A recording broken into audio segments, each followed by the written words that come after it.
I want to wear a dress. Not really. Actually, not at all. But it's the most liberating thing I can think of. That collection of words, I want to wear a dress, doesn't mean what you think.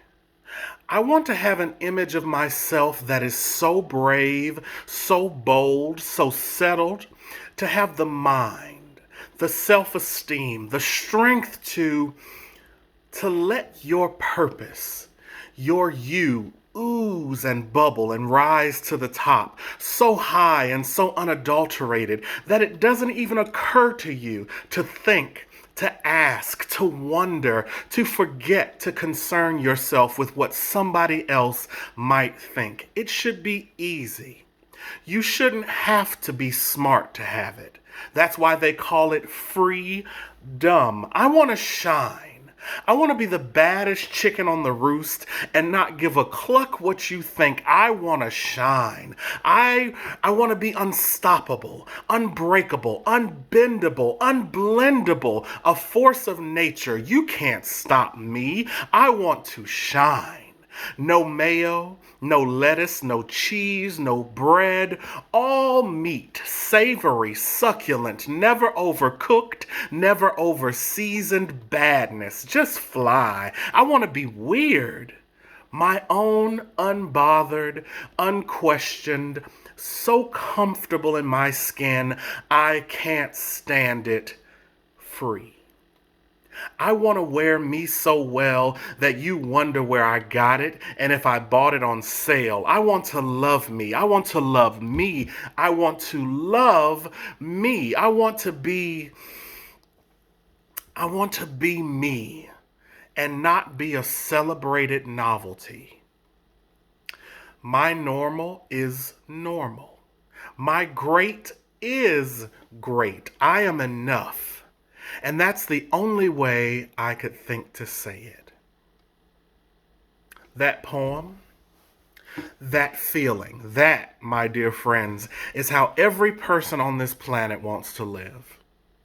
Honestly, authentically, as their entire selves. That is how every student that walks into our classroom wants to be seen. And we can help them to get there. Greetings, everybody. My name is Ernest Harrison, and I am the Artistic Director of the Gay Men's Chorus of Los Angeles. I have been invited here today by Dr. Jay Saplin and the wonderful Diversity, Equity, and Inclusion team of the Western Division of ACDA to talk to you about the importance of allyship in the choral classroom as it pertains to inclusivity based on race, ethnicity, and gender identity. Some of the questions I plan to address are, what is allyship? What is performative allyship? Who needs an ally? What is the difference between universal allyship and individual allyship? And how do we go about creating a safe space? I want to start off this short talk by clarifying a few things. I am not here to speak for the LGBTQIA plus community or all BIPOC people as a whole. Neither of these communities can be represented in a monolithic fashion. The diversity of identities, cultures, and ethnicities is far too complex to distill into one thing. Quite the contrary. In fact, it is our diversity that makes us beautiful, unique, and valuable. I am not here to stand in the gap for an entire community in an effort to represent a set of opinions that should be viewed as an answer to the fundamental issues of exclusion in the choral classroom. Let me be clear. I don't have all the answers. So then, what am I here to do?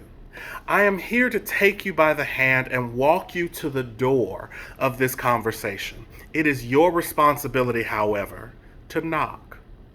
I am here to share my experience as an educator and, even more importantly, as a member of a marginalized group who has felt personally victimized or isolated while in the safe space of a choral classroom. Finally, I am here to point you towards some resources that may be helpful on your journey to creating a more inclusive choral classroom. Before I get into my short presentation, I would like to start with some resources that I would love for you to check out. The vast majority of the tools that I will be pointing you towards come from the Choirclusive website. That's Choirclusive.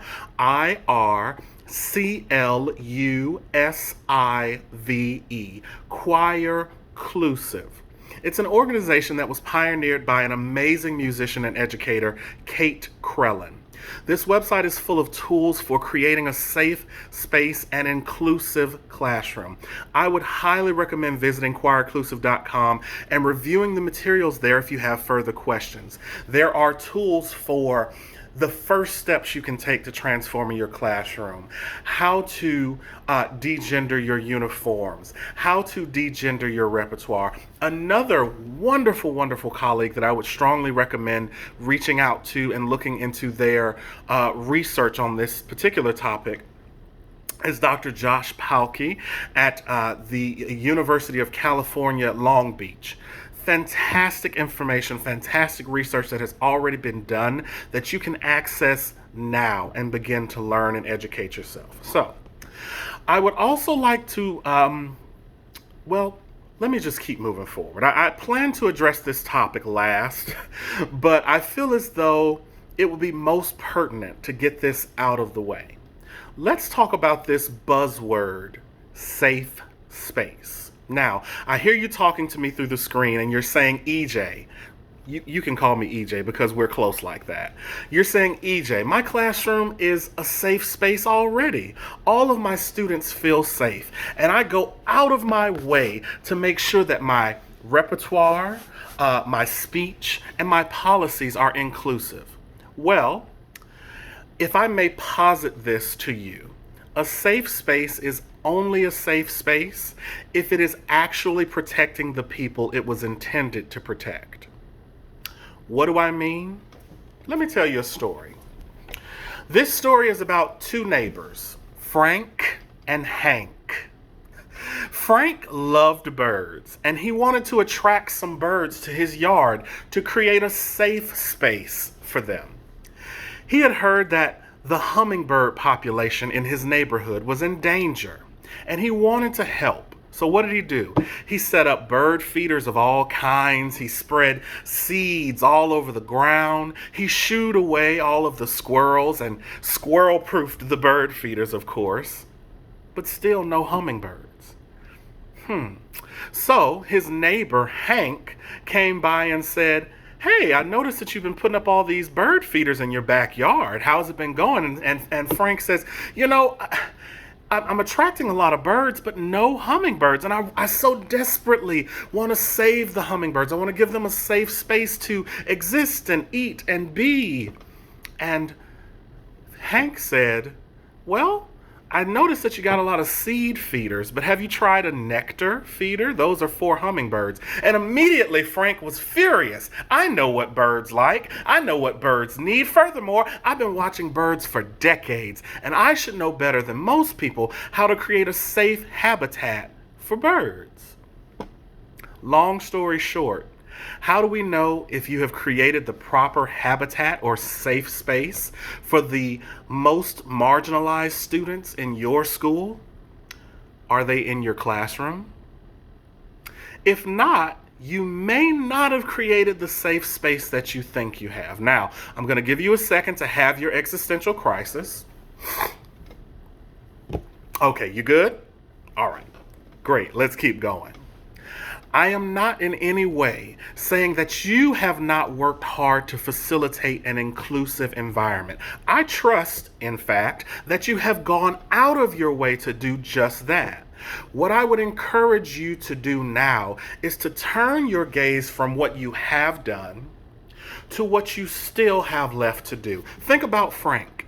He had done a great deal of work, and yet the very birds that needed his help, the most marginalized, they were still not there. Why? Because Frank has not yet learned the difference between true allyship and performative allyship. So let's get to it. What is an ally? An ally is someone who takes up a cause and fights for someone or something, not because it will directly benefit them, but because the cause is noble. So, we would love to have a more inclusive classroom. We are not, however, creating a more inclusive or safer space in order to simply boost our numbers. No, no, no, no. We are doing this because our students need it. Let me keep going. How does this allyship manifest in the choral classroom? Our allyship manifests in our language, our repertoire, our uniforms, our programming, and how we stand in the gap for our students' education. Notice that I say how we stand in the gap for their education. I'm going to stop there and I'm going to leave that there and keep going, I should say. Who needs an ally? Any student who has been socially or societally, I should say, marginalized. This is our BIPOC students, our LGBTQIA students, students with any type of disabilities. These are the students who need allies in our classroom, specifically the choral classroom. So what is an ally for in that case? An ally is there to make a student feel welcomed and safe when they are in your presence, and to stand up for that student's rights and needs when they are absent from your presence. It's just that simple. What's the difference then between performative allyship and true allyship? Let me tell you. The difference between performative allyship and true allyship is easy to define, but not always easy to spot. Performative allyship is about an outward demonstration of empathy, sympathy, or celebration as a reaction to a lack of prior acknowledgement and service to that marginalized student or group of students in the past. True allyship is often preemptive. I don't have any students of color now, but I want to start learning repertoire that might be accessible, familiar, or relevant to them before they get here. True allyship. Or another example, I don't have any transgender students now, but I want to familiarize myself with proper language, pronoun use, and also find some uniform alternatives that might be non-gender specific now before they arrive. It's about preparation. Yeah. Another juxtaposition of performative allyship versus true allyship is that true allies do not seek recognition because, or I should say, congratulations for their efforts. That's not the goal or the focus. Instead, their students' safety and comfort is their main goal. True allyship can take on many forms in your classroom. I would like to highlight two versions specifically of allyship that can start in you can start in your classroom, I should say, today. Universal allyship and individual allyship. Let me tell you about the difference. Universal allyship is about taking big steps that will change the overall atmosphere of your classroom and will act as a signal to your students at large that you have a strong desire to create a safe space for them. This can manifest in many ways, such as including your pronouns on your emails, degender your language. Instead of saying ladies and gentlemen, please say soprano, alto, tenor, bass, etc. Or my favorite go-to, family. It works if you work it.